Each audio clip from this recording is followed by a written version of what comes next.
Hey everyone, welcome back to the channel. Today, we're diving deep into one of the most iconic animated films ever made, The Lion King. When you think of this movie, what's the first thing that comes to mind?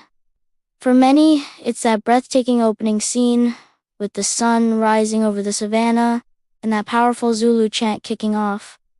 The circle of life. It's an unforgettable movie moment, right? But what if I told you that the circle of life is far more than just the film's opening number?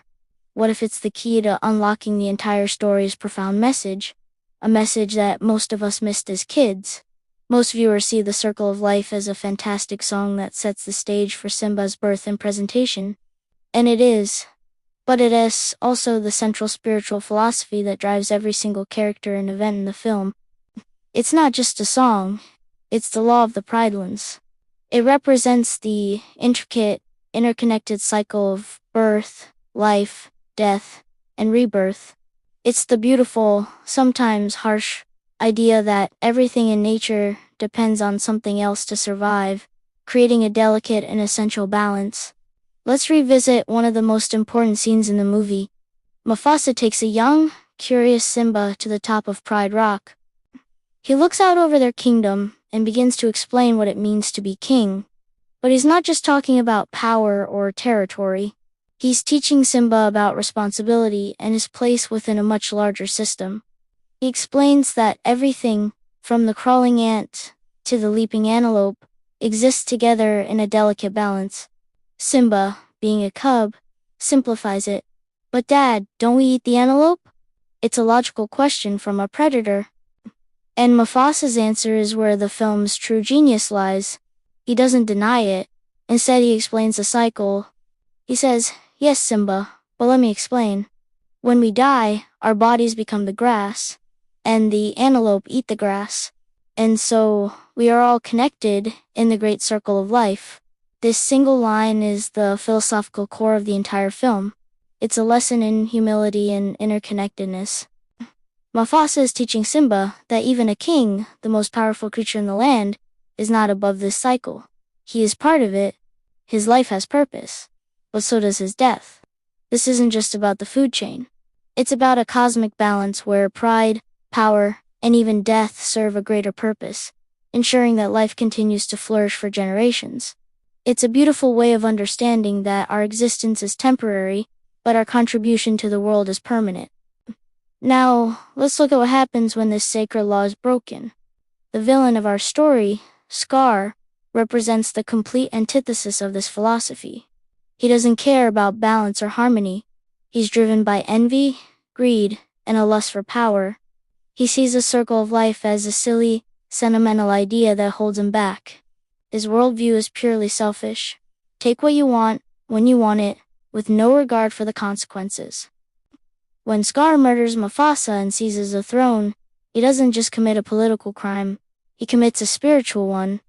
He shatters the circle of life, and the film visually shows us the consequences of this disruption. Under Scar's rule, the Pridelands, once vibrant and full of life, become a barren, desolate wasteland. The rains stop, the grass withers, the herds move on, and the land is filled with death and decay.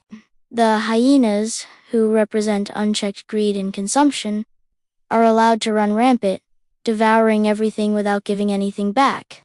This isn't just a convenient plot device to show that Scar is a bad guy. It's a literal depiction of what happens when the natural order is thrown into chaos. When the leader rejects his responsibility to uphold the balance, the entire ecosystem collapses. Scar took the throne, but he refused the burden of kingship, which is to protect the circle. He broke the chain, and the land itself died as a result. Meanwhile, Simba is in exile, living a completely different philosophy, Hakuna Matata. It means no worries. On the surface, it seems like a fun, carefree lifestyle. And for a traumatized cub running from his past, it's a necessary escape. Timon and Pumbaa's philosophy is simple. You live, you die, and that's it. There are no responsibilities, no connections, no circle. It's a linear, disconnected existence. But Hakuna Matata, while comforting, is ultimately an empty philosophy. It's a rejection of responsibility. Simba is safe, but he isn't fulfilling his purpose. He's disconnected from his identity and his role in the circle of life. It takes the wisdom of Rafiki and a vision of his father to make him realize that you couldn't run from who you are. Mufasa's ghost doesn't just say, "You are my son." He says, "Remember who you are. You are the one true king." He's reminding Simba of his place within the circle. Simba's journey home is not just about reclaiming his throne. It's about accepting his destiny and his responsibility to restore the broken balance. When he finally confronts Scar, it's a battle of philosophies. Scar, who believes in power for its own sake, versus Simba, who now understands that true power lies in upholding the natural order. The climax of the film isn't just Simba physically defeating Scar, it's the restoration of the circle of life. The moment Simba takes his rightful place on Pride Rock, the sky opens up, and the rain begins to fall. This isn't just a dramatic effect, it's symbolic. The rain washes away the decay of Scar's reign and begins the process of healing and rebirth. Life returns to the Pridelands. The grass grows, the animals come back, and balance is restored. And how does the film end? It ends exactly where it began, with the presentation of a new cub Simba and Nala's child on Pride Rock, as the song Circle of Life plays once more. This brings the story full circle, quite literally. It shows that the cycle continues. A king has died, a new king has risen, and new life has been brought into the world to continue the legacy. So, the great mystery of the Lion King isn't about a secret murder plot or a hidden treasure.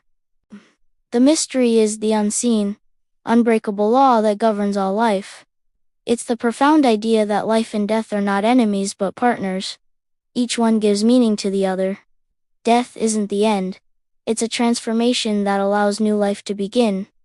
Mufasa's death was a tragedy, but it ultimately paved the way for Simba to grow, understand his purpose, and become the king he was meant to be.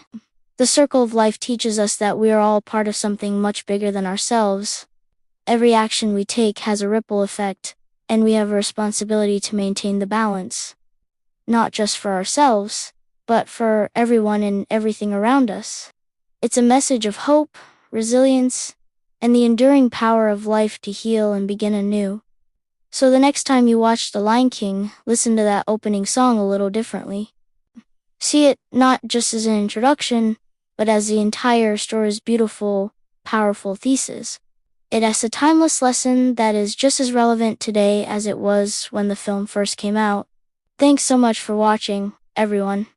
If you enjoyed this deep dive, don't forget to hit that like button and subscribe to the channel for more content like this. Let me know your thoughts on the circle of life in the comments below. Until next time, take care.